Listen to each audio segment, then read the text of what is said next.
এখানে র্যান্ডম পথচারী যখন হাঁটাচলা করবে তার যে জীবনের যে নিরাপত্তা নেই, অর্থাৎ একই সাথে আপনি যখন অপরাধী না এটা প্রমাণিত হওয়ার পরও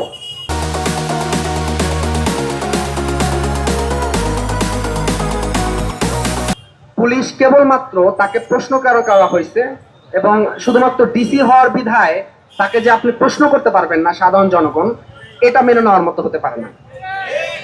আজকে ঢাকা বিশ্ববিদ্যালয়ে পড়ার কারণে কিংবা ঢাকা বিশ্ববিদ্যালয়ের মতো প্রতিষ্ঠানে পড়ার পর আমি যদি আক্রমণের শিকার হই, হয়তো এই কারণে আমি মোটামুটি আপনারা এখানে এসেছেন বা অনেকে আসছে, কিন্তু এখানে আমি বাদে যে কোনো একজন র্যান্ডম সাধারণ নাগরিক হতে পারত, তখন কিন্তু হয়তো এই মিডিয়া কাভারেজ থেকে শুরু করে এত বড় কিছু হতেও না, সবার সামনে আসতো না।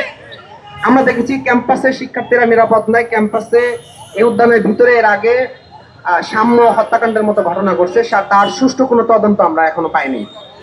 তারপরে দেখেছি আমাদের বিশ্ববিদ্যালয়ে নারীরা হেনস্থার শিকার হয়েছে, অর্থাৎ সাধারণ শিক্ষার্থীরা নিরাপদ নয় এবং এর দায়ভার শুধুমাত্র এই প্রশাসন না, ঢাকা বিশ্ববিদ্যালয়ের যে প্রশাসন তাকেও নিতে হবে।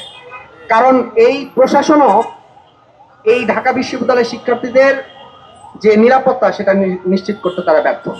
আমি আসলে গতকালকের ঘটনা থেকে এখন পর্যন্ত বিষয়টা নিয়ে দুশ্চিন্তাগ্রস্ত এই কারণে যে আসলে মানে আমার বাবা মা পর্যন্ত ঘটনা চলে গেছে, তারা তো দুশ্চিন্তা করতেছে যে আসলে কি হয়েছে না হয়েছে। আমি তো সবাইকে ধরে ধরে এটা বোঝাতে পারবো না। আপনাদের ধন্যবাদ এখানে আসছেন, এবং আমি বলবো যে শুধুমাত্র আজকে আমি হওয়ার কারণে না, এখানে যে কেউ হতে পারতো, ঢাকা বিশ্ববিদ্যালয়ের শিক্ষার্থী হতে পারতো কিংবা ঢাকা বিশ্ববিদ্যালয়ের বাইরে যে কোনো সাধারণ নাগরিক হতে পারতো।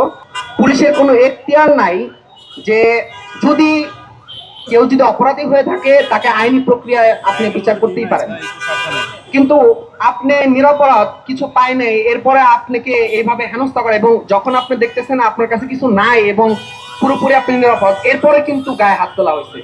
আমার মাথায় আঘাত করা হয়েছে, আমার পায়ে আঘাত করা হয়েছে, হাতে আঘাত করা হয়েছে। আমি ঢাকা মেডিকেলে আমি এটার যে চিকিৎসা সেটা আমি নিয়েছি। আপনি যদি দেখেন আমার মাথার এই পাশটাতে একটা বাড়ি দেওয়া হয়েছে। তো এই হলো পরিস্থিতি, বলার মতো আসলে কিছু ভাষা নেই। এখানে যারা উপস্থিত ছিলেন, বিশেষত ঢাকা বিশ্ববিদ্যালয়ের শিক্ষার্থীরা, সবাইকে আমি ধন্যবাদ দিয়ে শেষ করতে পারবো না।